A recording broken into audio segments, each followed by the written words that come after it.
Forró na PUC reúne praticantes da dança de salão na universidade. Fast food ganha espaço no cardápio dos brasileiros. Produção de alimentos orgânicos se populariza em Belo Horizonte. Você confere esses e outros destaques nesta terça-feira, 13 de junho. Está no ar o Espaço PUC, você por dentro do que acontece na universidade.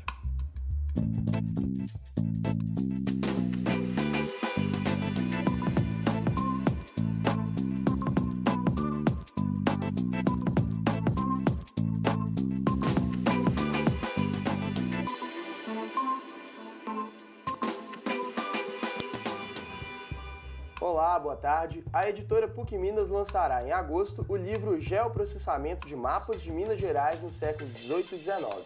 A obra é de autoria do professor José Flávio Moraes Castro, do programa de pós-graduação em Geografia da PUC Minas. O livro é uma importante contribuição para as pesquisas em cartografia histórica e análise geográfica de documentos. Mais informações no telefone 3319-9901. E os destaques da PUC Minas não param por aí. Olha só os eventos que destacamos para você.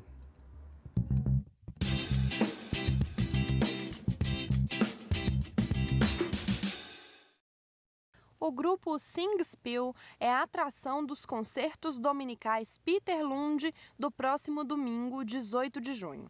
A apresentação gratuita e aberta ao público está marcada para as 11 horas no Museu de Ciências Naturais da PUC Minas. O grupo Singspiel é dirigido por Liz Xavier, cantora, compositora e professora de canto erudito no Palácio das Artes e na Escola de Música da UENG. Os concertos dominicais são uma promoção da SECAC, Secretaria de Cultura e Assuntos Comunitários da Universidade. O programa de pós-graduação em Ciências Sociais da PUC Minas promove no dia 23 de junho a palestra Pensando Mobilidades Hoje. O encontro acontece às 14h no prédio Emaús, Avenida Itaú 505, bairro Dom Cabral. O professor André Guedes, da Universidade Federal Fluminense, é o convidado do evento que vai contar com a transmissão online da palestra via Internet Explorer. Entre os dias 26 e 30 de junho, vai ser realizada no Campus Coração Eucarístico a 5ª Escola de Férias do Instituto de Ciências Exatas e Informática, o ICEI. A programação conta com palestras, oficinas, minicursos e apresentação de pôsteres. O objetivo é promover o conhecimento científico, tecnológico e humanístico. O evento é organizado por alunos do curso de Ciências da Computação, Física e Matemática da PUC Minas. Mais informações no site icei.pucminas.br/escola de férias. O forró é uma das danças de salão mais praticadas no Brasil, né, Júlio? Ainda mais no período das festas juninas. Exatamente, Érico. E o pessoal da PUC Minas Coração Eucarístico preparou um evento muito bacana para os amantes do ritmo. E eu fui até lá para mostrar como foi. Veja na reportagem. Gênero musical típico da região Nordeste brasileira. Dança praticada em festas juninas e outras festividades. Ritmo conhecido e praticado em todo o país.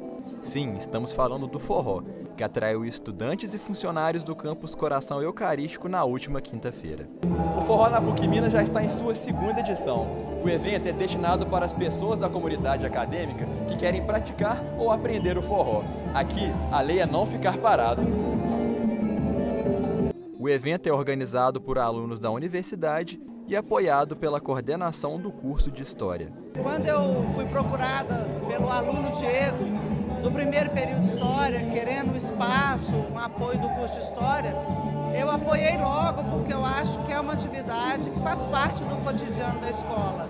A dança, assim como toda expressão de cultura, ela faz parte da extensão e como é um tripé da universidade, nós apoiamos. Eu já faço aula de dança de salão, já faz quase um ano. E quando eu entrei aqui, eu vi que a galera tinha um antigo forró, mas que não estava sendo tocado para frente. Aí o que eu pensei? Vou chamar um outro amigo meu que faz aula comigo e a gente vai tentar fazer alguma coisa para reavivar, tentar trazer para a comunidade aqui algo que seja cultural, né, desestressante, para dar uma trazer mais a cultura mesmo. A iniciativa também serve para ajudar a desmistificar certos preconceitos envolvendo as danças de salão. Algo muito importante também que eu carrego nesse meu tempo de dança de salão, que é a questão que a dança de salão ela não é sexualizada. Ela é simplesmente para você se divertir. Então, mulher dança com mulher, homem dança com homem dança com mulher, mesmo se eles gostem de homem ou não, entendeu? Mulher ou não, a gente dança porque a gente gosta. Alunos de diversos cursos da PUC Minas marcaram presença no evento. Quem esteve lá não se arrependeu. Bom, eu já tive experiência com dança de salão antes e o forró. E para desestressar mesmo, no final de período é bem estressante e decidi vir pra cá hoje. Forró é uma dança que eu sempre gostei e eu sempre quis dançar, mas as aulas eu não consigo pagar. Então aqui é o momento que eu tenho para poder praticar e assim aprender.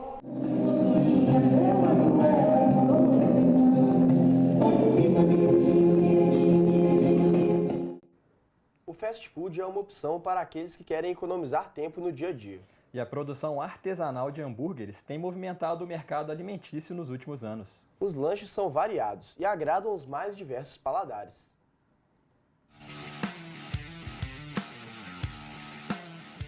Eu como 2 vezes por semana hambúrguer.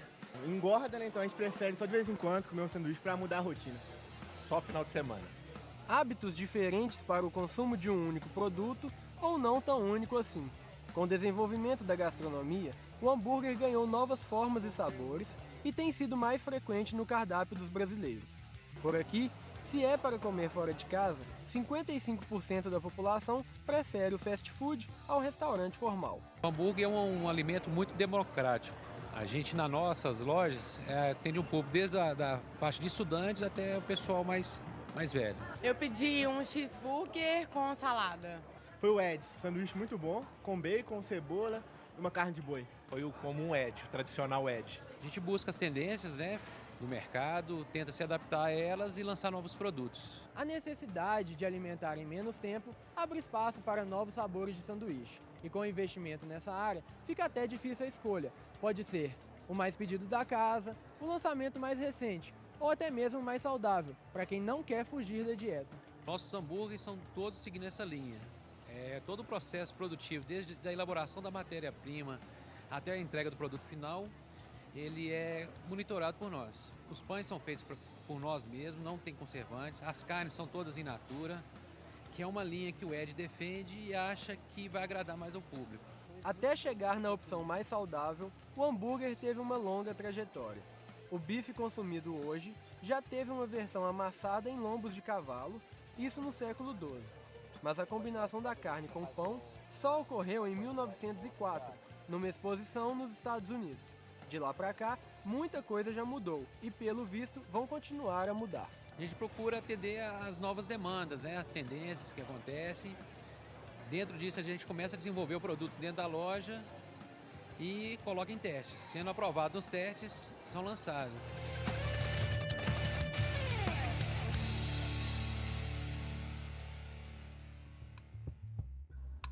O Espaço PUC vai agora para um rápido intervalo. No próximo bloco, o papo é sobre alimentos orgânicos. A nutricionista Patrícia de Paula, convidada de hoje, tem dicas importantíssimas para uma alimentação saudável.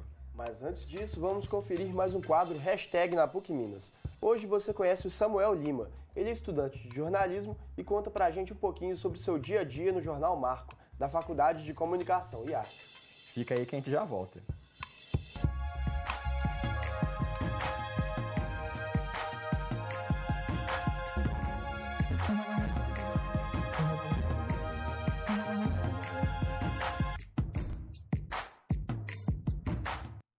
Eu sou monitor de diagramação do Marco. Bom, a minha experiência no Marco é muito boa porque eu acredito que a gente passa por todos os processos de criação do jornal, desde a apuração até a produção de pautas e até a diagramação do jornal, produção de matérias e correção. E é bem completo, então a gente tem uma experiência muito boa de como é feito o jornal impresso. E a experiência no Marco ela é muito boa. É uma chance muito boa para os alunos, porque o texto, a parte do jornal impressa, ela é muito importante porque ela é primordial para todos os outros modos de fazer jornalismo. As experiências aqui vão ser muito úteis para o futuro.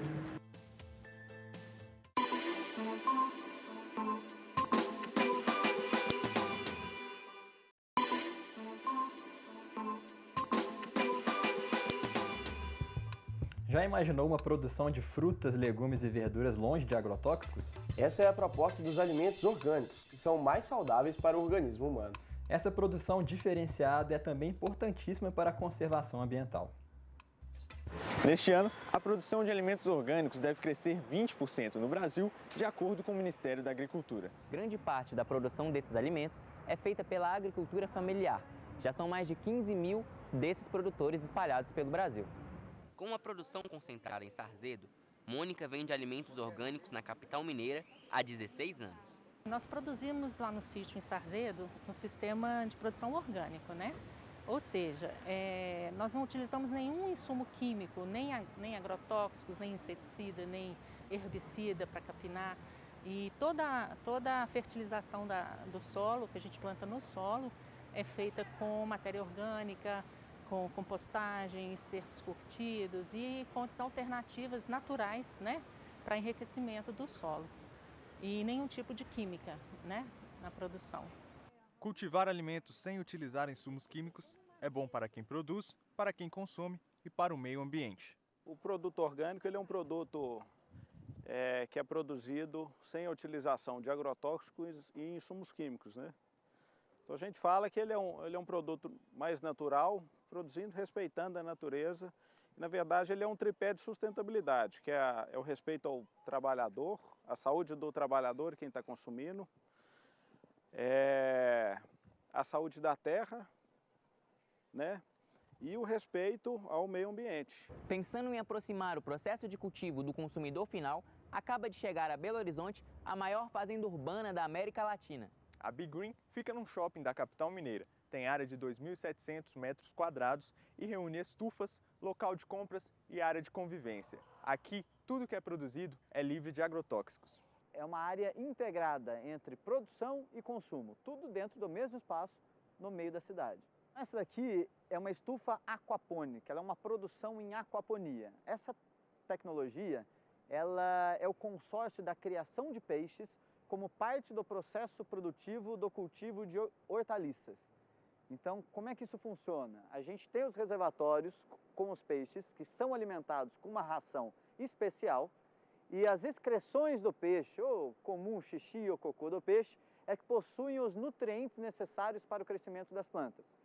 Então, a gente consegue fazer com que uma produção, a princípio, hidropônica, seja aquapônica e possível de certificação orgânica.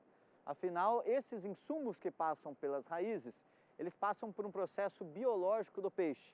Obviamente, passam por filtros mecânicos e biológicos para transformar todo o produto tóxico gerado pelos peixes em alimento para as plantas. Ou seja, eu passo a ter, além de plantas mais saudáveis, uma produção, uma criação de peixes também saudável. Ao serem usados nas plantações, os defensivos agrícolas tocam o solo e atingem os lençóis freáticos, contaminando nascentes e rios. A ocorrência de chuvas também favorece esse processo, já que lava o solo e deposita os produtos químicos diretamente nos rios. Além de comprometerem a qualidade da água, os agrotóxicos prejudicam a flora e a fauna aquática, por serem biocumulativos, ou seja, por se acumularem progressivamente na cadeia alimentar. Deixar de usar agrotóxicos, a gente tem uma série de benefícios tanto para a fauna quanto para a flora, né? Então você acaba preservando as espécies que estão ali e mantendo maior diversidade ecológica na propriedade onde você está trabalhando. Uma alimentação rica, balanceada e natural faz a diferença. E como vimos na reportagem, os alimentos orgânicos podem ser cruciais nesse sentido. Para falar um pouquinho mais sobre o assunto, recebemos hoje no estúdio Patrícia de Paula, que é nutricionista. Boa tarde, Patrícia. Boa tarde, tudo bem? Tudo bem? Seja bem-vindo ao Espaço PUC. Obrigada.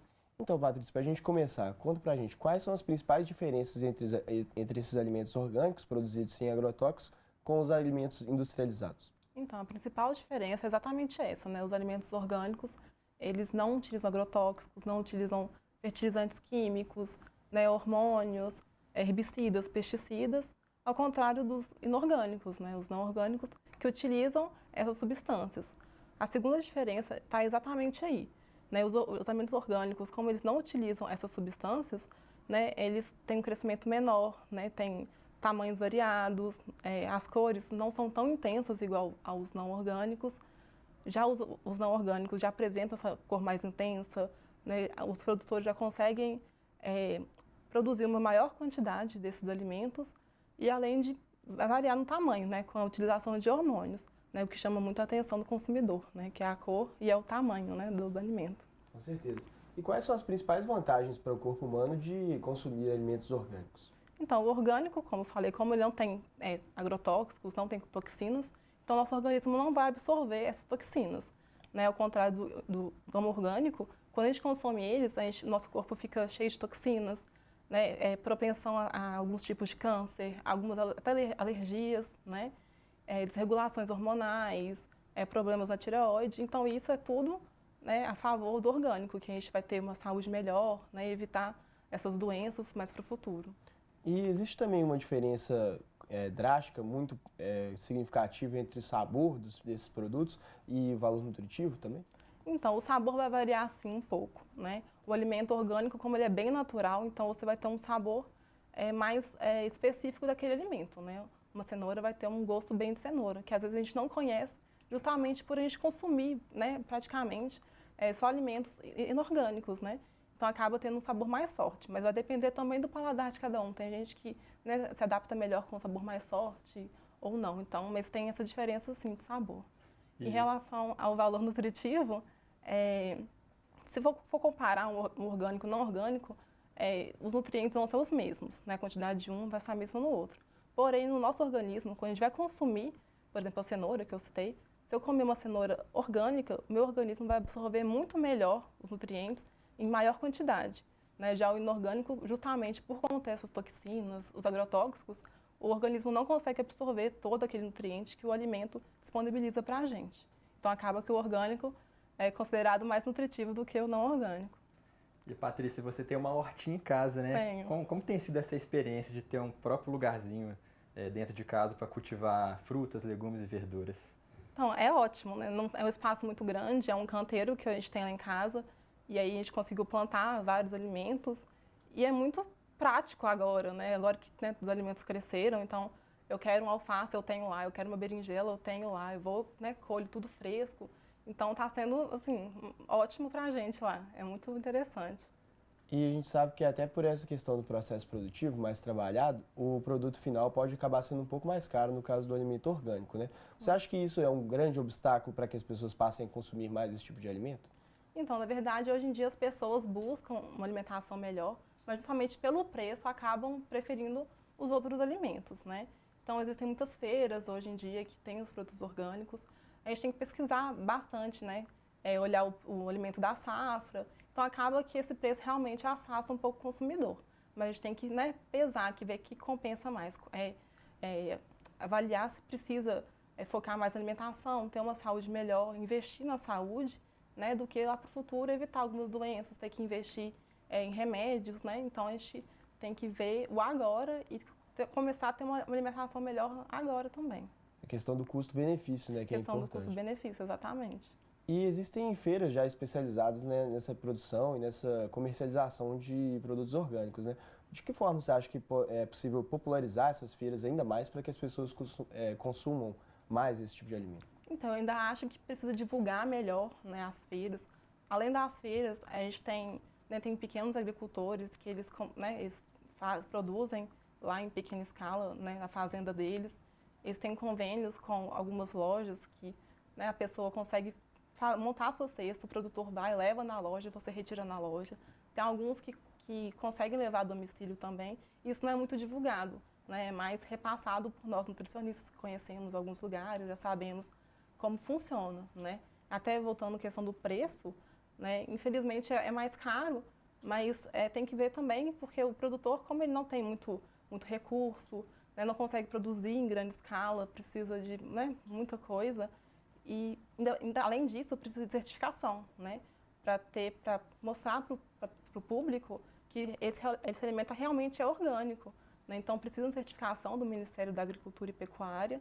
Então, isso acaba tendo um custo a mais para o produtor e acaba refletindo no alimento, né? Sim, e as pessoas têm conseguido, inclusive, cultivar essas hortas, né, até em espaços pequenos, como apartamentos, por exemplo, né? Sim. Qual é a melhor dica para que esses espaços possam ser melhor aproveitados, até em questão do aproveitamento da luz solar, por exemplo? Isso. Hoje em dia, até quem não tem muito espaço consegue realmente fazer uma horta suspensa em apartamento, né? Dá para utilizar cano de PVC, garrafa PET, até mesmo pneu, né? Comprando a terra, os adubos orgânicos e as sementes.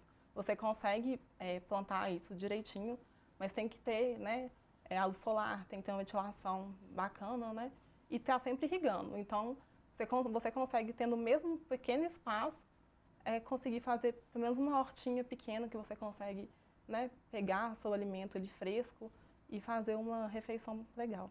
E de acordo até com a sua experiência, quais você acha que são os alimentos mais indicados para serem cultivados nesses espaços mais caseiros mesmo? Então, os mais fáceis, que as pessoas não têm tanto trabalho, porque não precisam de tanto manuseio, são as hortaliças, né? Couve, alface, cebolinha. Você consegue, não precisa de muita especificação para elas. É ter uma terra saudável, uma adubação, né, orgânica e a semente. É só irrigar que ela começa a crescer e você consegue consumi-la sem problemas.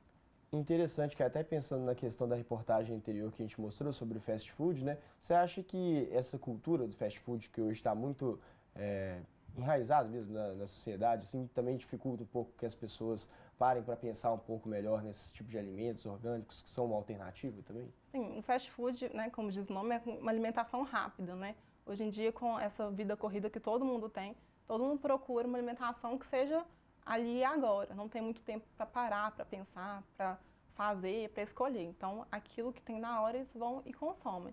E isso realmente é um problema, às vezes, né? Que a pessoa não tem outra opção.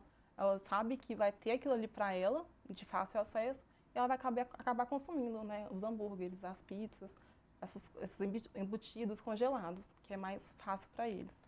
E até a questão é interessante também para que as pessoas que cultivem esses alimentos orgânicos em casa, até o contato com a terra mesmo, né? Ver esses processos de crescimento acontecendo, né? Por que você acha que as pessoas, de uma forma geral, não se envolvem muito com essa questão mais? Acho que é mais questão de tempo mesmo, de pesquisar, de como fazer a horta, né? Até questão de socialização. Fazer uma horta em casa, você consegue chamar um vizinho, você consegue, né, divulgar isso, né, no bairro, e as pessoas te ajudam, e você ajuda as pessoas a montar, né, a hortinha, né, trocando ideias, trocando sementes, trocando mudas. Isso ajuda bastante a diversificar até a horta que você tem na sua casa. Né, tem em relação às crianças, que geralmente não têm, né, o costume de se alimentar com frutas, elas têm dificuldade de comer verduras. Né, pegar a criança para sentar com você, mexer na terra, plantar a semente, a criança ver aquele alimento crescer, ela vai ter aquela expectativa de comer aquele alimento que ela fez, né? E isso vai criando o hábito da criança. Então, acaba sendo um momento de socialização também. A pessoa pode compartilhar com, né, vizinho, com primo, com todo mundo. Sim, se torna uma experiência, né? Exatamente. Patrícia, nosso tempo está chegando ao fim. Para a gente encerrar, qual é a dica que você deixa para o pessoal que come fora de casa, né? Faz suas refeições fora de casa, não tem muito tempo para fazer esse cultivo, para conseguir se alimentar bem e evitar esse lado de cair, por exemplo, numa alimentação de baixo nutrientes, né, por exemplo? Eu acho interessante, às vezes no final de semana, já providenciar todos aqueles alimentos que você vai consumir durante a semana, já deixar pré-preparado, né, ou congelado, dependendo do que for fazer, para ir fazendo aos poucos, né, tentar levar o máximo de coisas que puder de casa, de ir ao supermercado, ir nessas feiras que geralmente tem toda semana, fim de semana, durante a semana, se programar mesmo, e ir até essas feiras e escolher o melhor alimento para ter uma vida melhor e saudável. Isso aí, é importante sempre se alimentar bem e cuidar da alimentação, né? Isso é verdade. Patrícia, gostaria de agradecer a sua presença aqui no Espaço PUC. Obrigada a vocês. Muito bom. Obrigada. Até a próxima. Até. O Espaço PUC de hoje está chegando ao fim, mas você pode continuar participando com a gente. Tem alguma sugestão ou comentário? Envie para o nosso e-mail espaçopuc@pucminas.br ou entre em contato pelas redes sociais da PUC TV. Amanhã estamos de volta às 5 horas da tarde pela PUC TV e TV Horizonte. Esperamos por você. Obrigado pela companhia e até lá.